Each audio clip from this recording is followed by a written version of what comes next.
Gotham Knights, we've all been playing it. Connor, you're reviewing it, right? Yeah, I'm reviewing it. Right, I want to preface this, and it might sound immediately like we're setting it up for a doing, and I promise we're not, because we're not about that. I want to preface it by saying I don't dislike it. I've actually enjoyed playing it. I've played about sort of 6-7 hours at this point, enjoying it for what it is. It's very average. It's aggressively generic, right? Sort of open worldy superhero game, and there's a lot of these now, and I think that's the point I'm coming round to, is that Gotham Knights' problem is that it doesn't do anything that other games before it haven't already done, and in many cases to a much higher standard. Yeah, I mean, in terms of the gameplay and the sort of core experience, it does feel disappointing. It lands a bit flat, in my opinion. Narratively wise, I think they've gone for a really brave approach, kind of removing Batman from the equation and focusing on 4 distinct sort of characters with their own strengths and weaknesses and that sort of thing. But when it comes to actually, fighting people out on the street, stopping crimes, and, moving around Gotham, it does pale in comparison to some previous games, some of which are 10 plus years old. Sharif, you really loved Arkham Knight, didn't you? We've talked about this week. Yeah, I'm a bit of an Arkham Knight apologist, I guess. I just felt I like all 4 games, even Arkham Origins, which was the last full game that Warner Brothers Montreal shipped. Okay. Which is crazy to think about. But yeah, I'm a fan of all those games. I think Arkham Knight perfected that formula for me. I think they have managed to basically find room for everything that I wanted to be in my Batman fantasy. Even the Batmobile sections, which, were a little too many, but I still like them. I understand why a lot of people didn't like it. This game is, Connor was just saying it's brave of them to not have Batman in this. And I remember thinking halfway through the game of I really want Batman to show up and be like, yo, you guys go do whatever kids do these days. Go watch TikTok. I'm going to take it from here. And then the game just instantly gets better. And I was like, here's your Batman combat. Here's everything we were joking, pull a Metal Gear Solid 2. And be like, actually, Batman is not dead. They set out the stall very early on in that opening cutscene. They are saying, look, here's the body. He is dead. There's no room for maneuver here.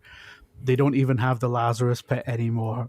Batman's dead. I agree with Connor. I think it is pretty brave to leave no room for him to just sort of be surprise. That's fine. I don't think there's anything inherently wrong with that approach. No. I just think that the problem with what they did is Batman is inherently, to me at least, is inherently more interesting as a protagonist than all 4 of these guys. So when you decide to remove or take Batman out of the picture, the dynamic between all those 4 has to be on a level that is interesting, that keeps you hooked. And I just don't think I think all of these characters are one note. They don't have an arc at all over the course of that story. It's just a lot of flashbacks on a lot of what they do now, which does not change from beginning to end of the game. They are all very, the writing is very CW level of I feel bad. It really is. It's okay to feel bad. Batman is dead. And scene. And it's it's just all of it is just doesn't add anything, doesn't subtract anything. It's just, it happens, the scene happens, and story happens, and then you're back to punching criminals. The CW, that's a really good point actually, because I feel like this is, not only is it written in that style, but this is written for people who love those TV shows. Right. It's got all these little kind of cameos via email, but from all the big hitter characters from the Arrowverse, essentially. Yeah. It's obviously not set in the Arrowverse, but all the beats they're hitting are we're going to put that in as a concession to Arrowverse fans, Yeah, it's we can't actually afford to have Superman in this, but Superman is going to send an email saying how sorry he is about Bruce's death. And it's it's the stuff that they do, and they did a lot in these shows, which is oh, my friend in Star City, blah, blah, blah, blah, blah. And it's yes, I remember that from the comics.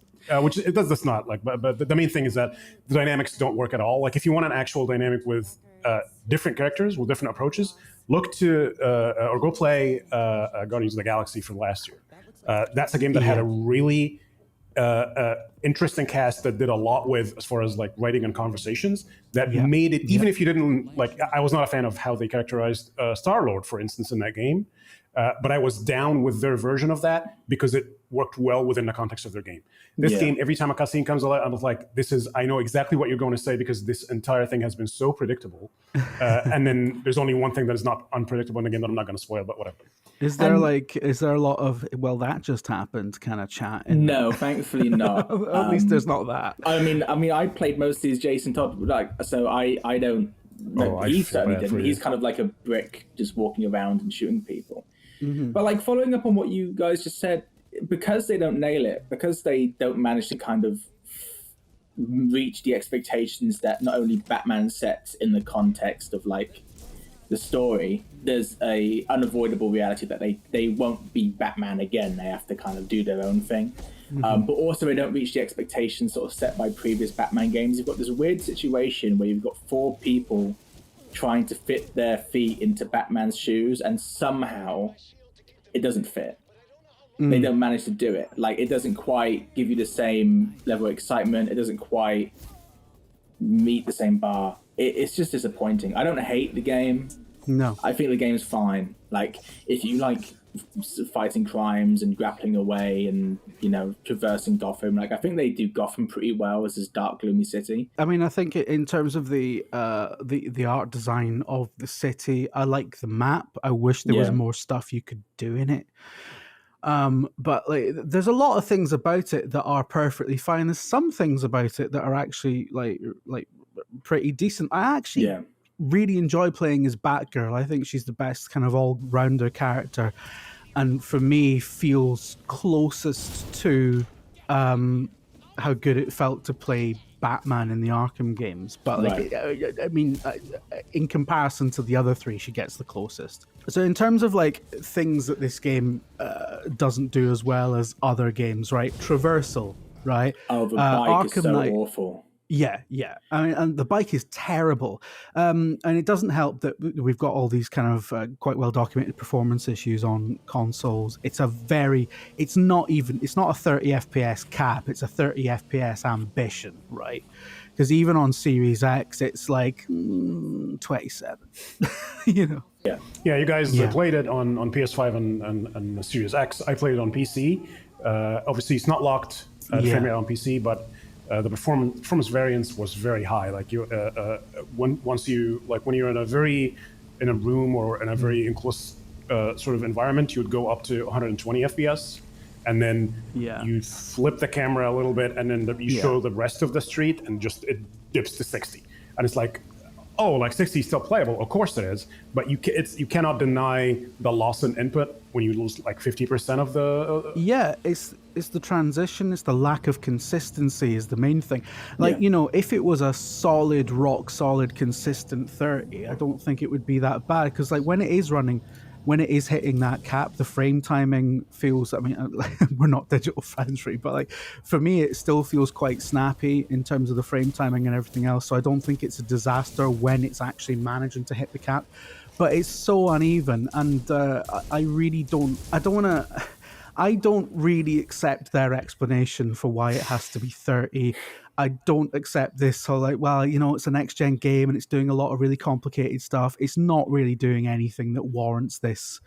It's very badly optimized, it feels like, and it's got a lot of streaming issues that tank the frame rate constantly, and that's why the cap is there.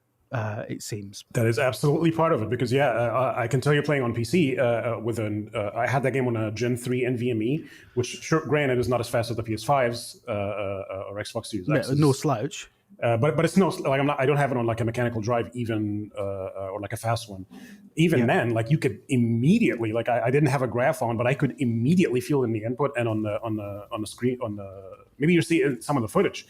As soon as you get on the bike and start moving, it's like whoop, and we're sub 40, and it's like no, like this is, and then it just pops up and down. It's just so inconsistent.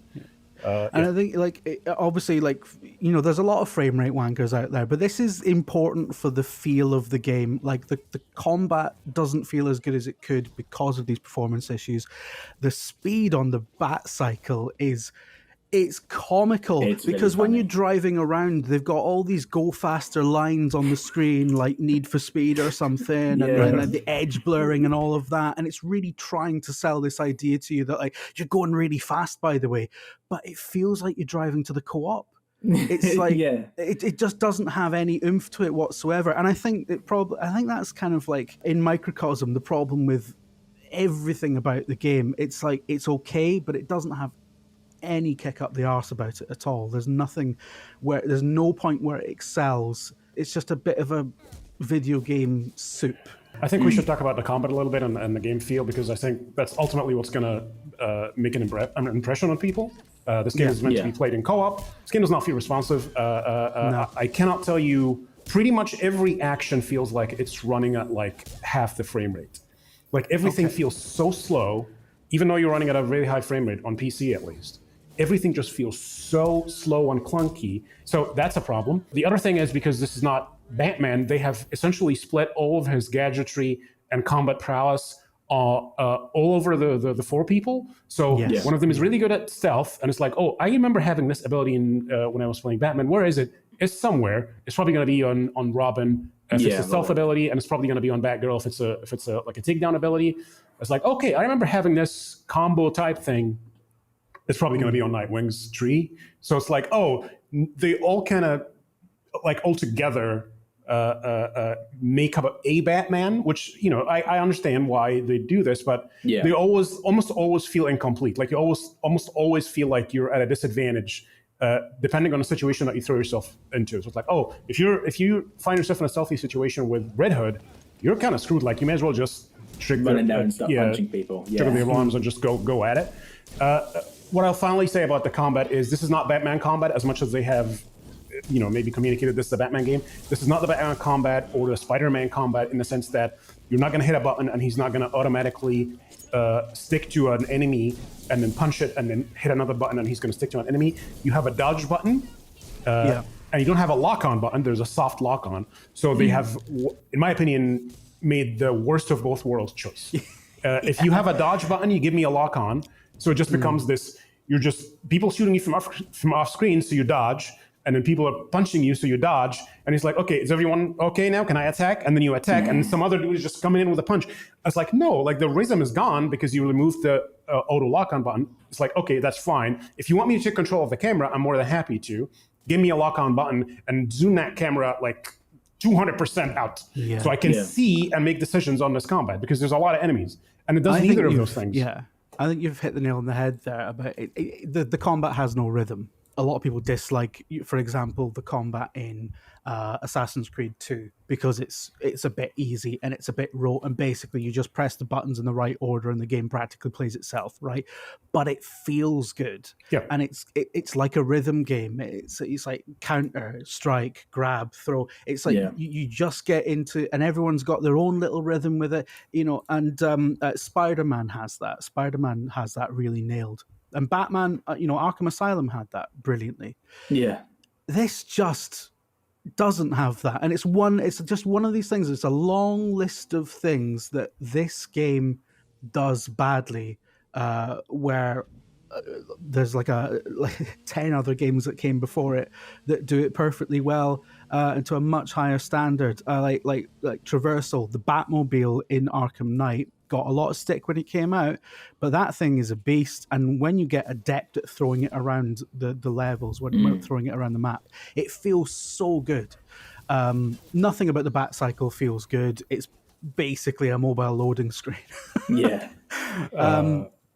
you have the traversal unlocked for each of them, which is another, we don't need to get into it, but once you have that unlocked, I don't think there's any use for the bike. Yeah, it's sad. It got to a point like halfway through the game where I just tried not to use it as much as possible. I just fast traveled around and then hopped around buildings with the heroic movement. Yeah. But like, it's just to kind of conclude on it, like all of these negatives kind of drag down the few positive things this game has. Yeah. Which it does have some, like it does some things pretty well, but it's kind of hard to focus on them when there's so much around it that kind of, you know, takes away from it. And it's in everything, like for every cool takedown and like animation or, you know, awesome heavy attack you pull off in combat, like Chef said, it's all clunky and kind of really weak, and rough and not entirely enjoyable. If this game had come out 10 years ago, it would have been exciting. And I think a lot of its sins would have been less prominent because there wouldn't have been as much stuff out there that does this stuff better. But we just don't live in that world. And I think when Arkham Asylum came out, like a lot of really silly people said, well, this is just a very kind of generic action game. If you weren't playing Batman, it wouldn't be as good. Which was a really stupid criticism because you do literally play Batman. And it's like they've finally done it. They've finally done a Batman game without Batman, and it kind of sucks. Yeah. I would definitely say that, because there's a lot of people who are gonna, because this is one of the biggest games of the year, and people are really starving for another Arkham game. So this is gonna like scratch that itch for a lot of people. I would wait till it's down to 15 quid, honestly.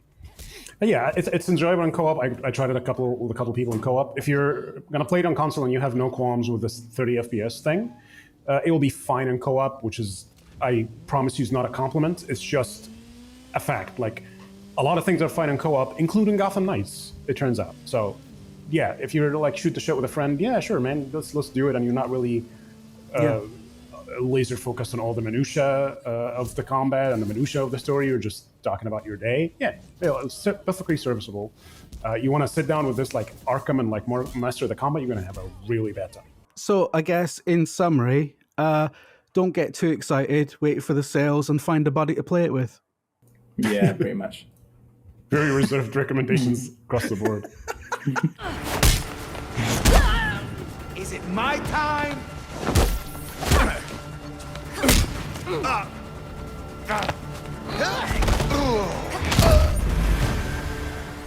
Aw, they're almost cute when they're sleeping. Like and subscribe and all that, I mean, if you want, I'm not your mum. And check out the weekly VG 24/7 Best Games Ever podcast if you quite like listening to people mugging off their boss. I should probably stop doing that, actually.